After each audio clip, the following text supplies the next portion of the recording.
It's Patrick Christie's Tonight. We're on GB News. Now, tomorrow's newspapers are flying in thick and fast, so I'll give you a heads up on those very, very shortly.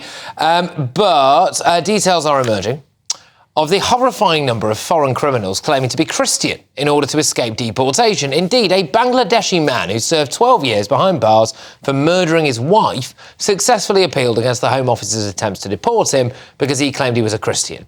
A judge ruled that he would be at risk in his predominantly Muslim country in Bangladesh. I'm not quite sure why, but there we go. It comes just days after a church minister revealed that he's baptised hundreds of asylum seekers in the sea in South Wales. And if you're watching us on TV or online, there's a clip of it there. Only for half of them to completely disappear immediately afterwards. Well, who would have bet a tenner on that, hey? Speaking last week, a spokesperson for the Church of England said the Abdul Azidi case, this is the Clapham acid attack, alleged. Abdul Azidi case is clearly a shocking and distressing incident. Our thoughts and prayers are with all of those affected by it. As we've said, it is the role of the Home Office and not the Church to vet asylum seekers. However, Kelvin MacKenzie joins me now, former editor of The Sun. Well, it's becoming increasingly, I think, actually the Church of England's fault, isn't it? I mean, if they're baptising all of these people, they are part and parcel of this, and we've got situations where a Bangladeshi bloke who's murdered his wife still can't be deported. Why? Well, because he's now a Christian, which he's obviously not. Right. So he's not a Christian, and even if he were a Christian, he has murdered his wife. He is Bangladeshi. I honestly don't care what happens to him back in his homeland, right?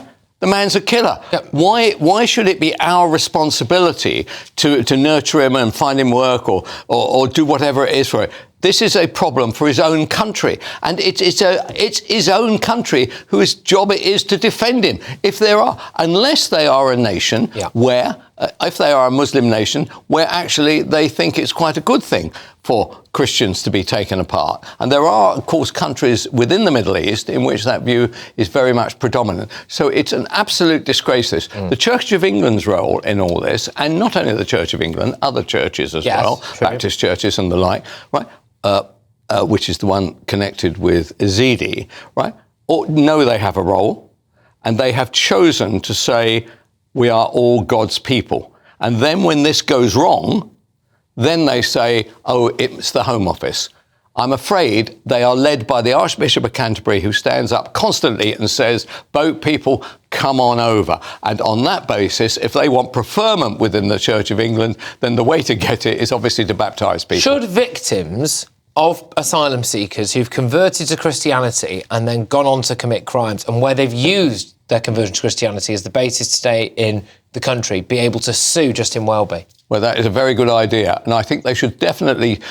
Well, the real question is, why does the church, whoever it is, whether it's this pastor, by the way, who shows he's basically in favour of doing this, why do they think it's a good idea to be duped in this way? They know full well that these people are not Christians, right? So why do they do it? What is in it for them? Is there some donation to the church being made? Does it make them feel better personally?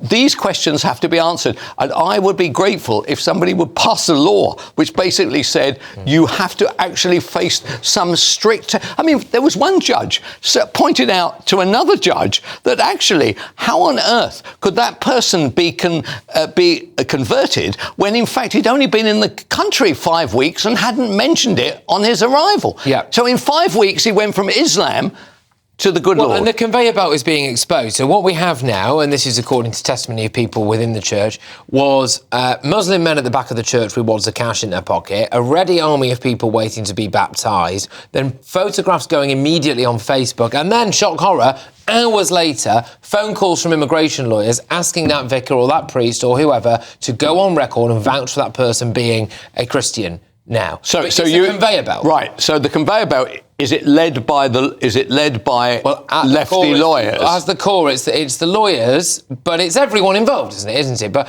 at the core, it's the lawyers who then put pressure on a village priest or whatever to say, oh, do you know this person's going to get lynched if they go back to their country? How can you have that on their conscience? But Welby's got to stand up about this. Yes, but he doesn't want to, does he? He doesn't want to, and it is probably the end of the Welbys running the Church of England. We need surely no wonder nobody goes to Church of England churches. Why would they go there? Nobody believes in anything except bringing lots of people illegally. Essentially, it's quite wrong. Well, the irony will be, obviously, if it all comes out, which it appears to be coming out, that the church has been complicit in helping a load of people who aren't Christian lie about being Christian to then stay in the country and reduce the number of people actually going to churches. I mean, they talk about self-defeating. I've got one more for you there, Kelvin, because Grant Shapps, our Defence Secretary, has hit out at the woke and extremist culture infiltrating the army after he was forced to hold crisis talks with army bosses over plans to relax security checks to increase diversity. So, Kelvin, we've got a threat of Russia, we've got the turmoil in the Middle East, and apparently we are now saying that diversity matters more than national defence. Yes, it's madness, and we haven't got enough soldiers. By the way, we had 2 aircraft carriers which should have been heading out to a massive NATO, the biggest NATO get-together since the Cold War, and neither of them could leave Portsmouth Harbour because they both weren't working. One of them has now limped out. God knows what's going to happen when the first missile's fired. But there are significant issues within our military. Surely we have to believe that we are not going to face an issue where a major says to a subaltern, I'd like you to go over that hill. And the guy turns around and says, I tell you what, I've been thinking about that hill. That hill looks a bit large for me. Do you mind going over there and having a look first? I mean, once we get into all that, which of course is what happens within employment. When you employ people, you have to bend over backwards to make sure that they're going to do what you hope they're going to do. And if you start getting that in the middle of a war, then I'm afraid the outcome in Ukraine would be quite clear against a really vile enemy. And we face a significant issue going forward. We have to be, unfortunately, strong. And I don't like using the word woke, but everybody has to be on the same page on this. Yeah. Yeah, well, we realistically, we've played fast and loose with a lot of institutions when it comes to putting diversity, inclusion and equality at the top of the agenda, as opposed to saying what is your actual job and what function needs to be served here. I think the military is one area where absolutely that cannot happen, but it has happened. Right, and it can't happen in the police force either, can it? That's true. Well, it shouldn't really be happening anywhere, should it? Yeah. I mean, healthcare, actually, the more you think about it, the more it shouldn't really be happening anywhere, to be fair. But, Kelvin, thank you very much.